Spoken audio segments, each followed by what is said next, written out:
Hello বন্ধুরা, কেমন আছে সবাই? আশা করি সবাই ভালো আছে। আর তোমাদের ভালোবাসাতে আমিও অনেক ভালো আছি। তো বন্ধুরা, তোমাদের অনেক প্রশ্ন আমার ভিডিও দেখে তোমরা অনেকেই প্রশ্ন করেছো, দিদি তোমরা এখান থেকে চলে গেলে। হ্যাঁ, আমরা ওখান থেকে চলে এসেছি। দিদি তোমরা গিয়ে কি ভাড়া ঘরে উঠলে নাকি নিজের ঘর? না, আমরা ভাড়া ঘরে এসেছি। আর দিদি ঘরটা কেমন আমাদেরকে দেখাবে তো? অবশ্যই দেখাবো, চলো দেখাচ্ছি। আর এই কদিন তো বুঝতে পারছো, একটা জায়গা থেকে একটা জায়গায় শিফট করা মানে কতটা কষ্টের। সমস্ত জিনিস আনতে হয়, সেগুলোকে আবার গুছিয়ে তবে তো মানে স্মৃতি হবে, তবে তোমাদের সঙ্গে দেখাবো। তো যাই হোক, আমি কিন্তু 2 থেকে 3 দিনের মধ্যে সমস্ত কিছু গুছিয়ে ফেলেছি। আর কোথায় ঘর মানে আমার ঘরটা কেমন তোমাদেরকে দেখাবো। আর দিদিভাই তুমি কোথায় গেছো? তবে হ্যাঁ, এই প্রশ্নটার আমি তোমাদের উত্তর দেব না। যারা আমাকে ইনবক্স করছো আমি তাদেরকে সেখানে ইনবক্সে গিয়ে উত্তর দিয়ে আসছি। আর সরাসরি বলবো না, কারণ নিজস্ব একটা প্রাইভেসি বলে ব্যাপার আছে। আর সব কিছু সোশ্যাল মিডিয়ায় ওপেন বলে দেওয়াটা একটু প্রবলেমের ব্যাপার। তো যাই হোক, যারা একদম জানতেই চাও তারা ইনবক্সে আসো, আমি ওখানে বলে দেবো আমি কোথায় এসেছি। তো যাই হোক, চলো তোমাদেরকে দেখাচ্ছি কোথায় মানে আমার ঘরটা কেমন সেটা দেখাবো। তো এবারে যে ঘরটায় এসেছি তোমাদেরকে বলি, এর আগে না যে ঘরটাতে ছিলাম তোমরা ভিডিওতে দেখেছো, তো যেহেতু ওখানে কাজের সূত্রে আমরা ছিলাম, তোমাদের দাদা ওখানে কেয়ারটেকারের ডিউটি করতো, যার জন্য ছোটো মতন ঘরটা দিয়েছে। ছোট ছোট, অত্যাধিক ছোট। তো যাই হোক, এখন ওই ছোট ঘরটার কথা মনে করলে কষ্ট হয়, কিন্তু ওটাকেই আমি স্বর্গ মতন করে নিয়েছিলাম। আর ওখানে 8টা বছর কাটিয়েছি, তো তাই মায়াটা একটু বেশি পড়ে গেছে।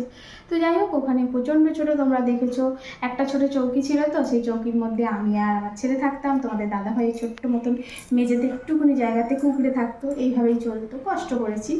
তো এখন যে বাড়িটা নিয়েছি, বাড়িটা সত্যি বলছি প্রচণ্ড বড়, খুবই বড় বাড়ি, খুবই মানে বড় ঘর। তো যার জন্য আমরা যখন এখানে এসেছি, তো ওই জন্য ভাবলাম যে এবারে যদি যেতেই হয় তো একটু বড় ঘর নিই, যাতে করে একটু মানে ভালোভাবে থাকা যায়। তো চলো তোমাদেরকে আগে ঘরের ট্যুরটা দেখাই। তো বন্ধুরা, এসে তোমাদেরকে দেখাচ্ছি, এই হচ্ছে আমার মেন গেট, মানে এটা দিয়েই ঢুকতে হবে। তো এই হচ্ছে মেন গেট। আর এই যে একদম গেট দিয়ে দিলাম, আর ঘরের মধ্যেই সব। তো এই হচ্ছে গেট দিয়ে ঢুকছি, ঢোকার সঙ্গে সঙ্গে এদিকে অনেকটা বড় পেজ আছে।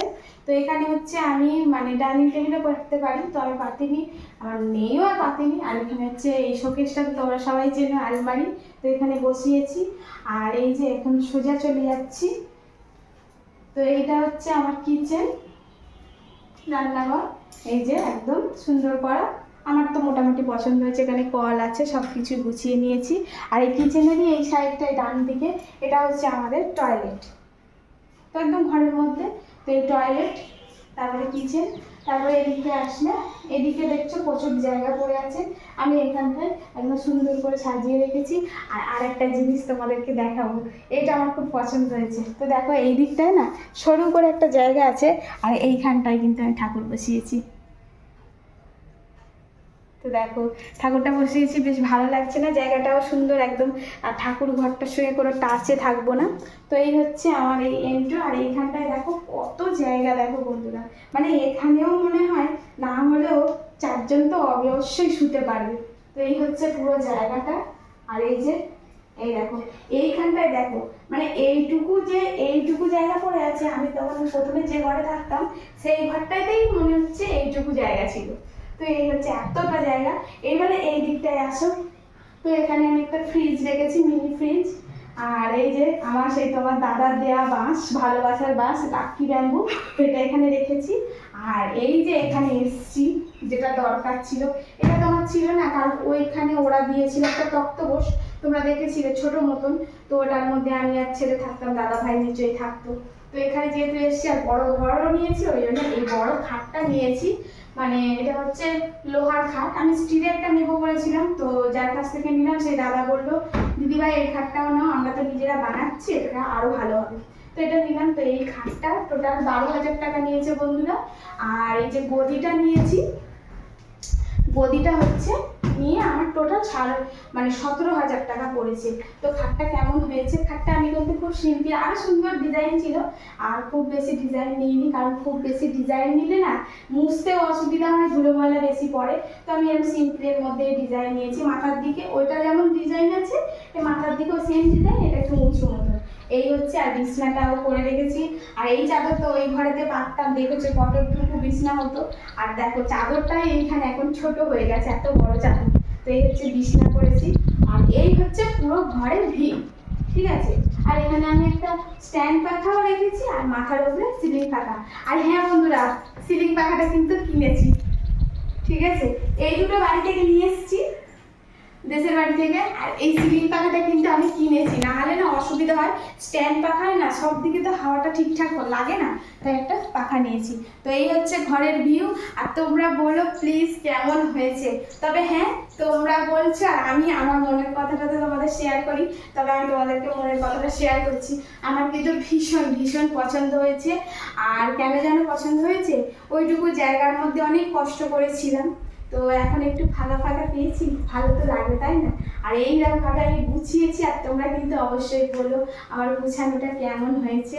আর তোমরা অনেকেই বলছো দিদি তোমার মুখের হাসিটা আমি দেখতে চাই। তো যাই হোক, আমি সবসময় হেসেই কথা বলি, অনেক দুঃখের দিন কাটিয়েছি আমি, কিন্তু খুব একটা কোনোদিন কারোর কাছে বহিঃপ্রকাশ করি না।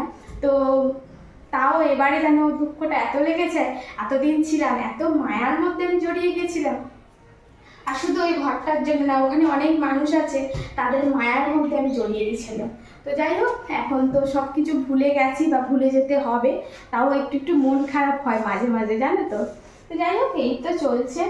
আর তোমরা বলো অবশ্যই। আর তোমাদেরকে আমার কি বলবো, অনেক রিকোয়েস্ট আমার ফ্যামিলির তরফ থেকে। তো এই মুহূর্তে তোমরা জানো আমাদের পরিস্থিতি কি, ঘর তো নিয়েছি বটে, তারপরেও একটা চাপ আছে, সেটা তোমরা অনেকেই জানো, আমার আর বলার রাখে না, যারা আমাকে ভালোবাসো তারা সবাই জানো। তো যাই হোক, আপাতত তোমরা কিন্তু আমার ভরসা। তো তোমরা প্লিজ আমাকে একটু সাপোর্ট করো, আমার এই ভিডিওগুলো দেখো, একটু বেশি বেশি করে শেয়ার লাইক করো আর কমেন্ট করো, তাহলে কিন্তু আমার একটু হলেও আমি এই বিপদ থেকে রক্ষা পাই। তো প্লিজ তোমাদের কাছে করজোড়ে অনুরোধ, আমাকে একটু সাপোর্ট করো বন্ধুরা। আর কি বলবো, তোমাদেরকে সবই বলবো। আর এখান থেকে আমার ছেলের স্কুলে যেতে অনেক অনেক কষ্ট হয়, অনেক দেরি হয়ে যায়। তো যাই হোক, কিছু করার নেই, পরিস্থিতিকে তো মানিয়ে নিতেই হবে। আর তোমাদেরকে আমার তরফ থেকে অনেক অনেক ধন্যবাদ, তোমরা যে এত ভালোবাসো, এত খোঁজ খবর নিয়েছো। সত্যি বলছি, আমি নিজের কাছে কি বলবো, যে আমি এত দুঃখের মাঝেও হ্যাপি। তো এই ঘর থেকেই এখন ভিডিও দেব, তোমরা দেখো, রান্নার ভিডিও পাবে, প্লাস আমার সারাদিনের টিউটোরিয়াল, তোমাদের ভিডিও যা যা করবো সেগুলো পাবে, আর কমেডি ভিডিও সব কিছু আসবে। একটু একটু অপেক্ষা করতে হবে, কারণ আমরাও তো এসছি, গুছিয়ে নিয়েছি, আর প্রচণ্ড পরিশ্রম হচ্ছে। তো চলো, দেখা হচ্ছে আবার নতুন ভিডিওতে। আর এই যে হেসেছে কিন্তু বলছি।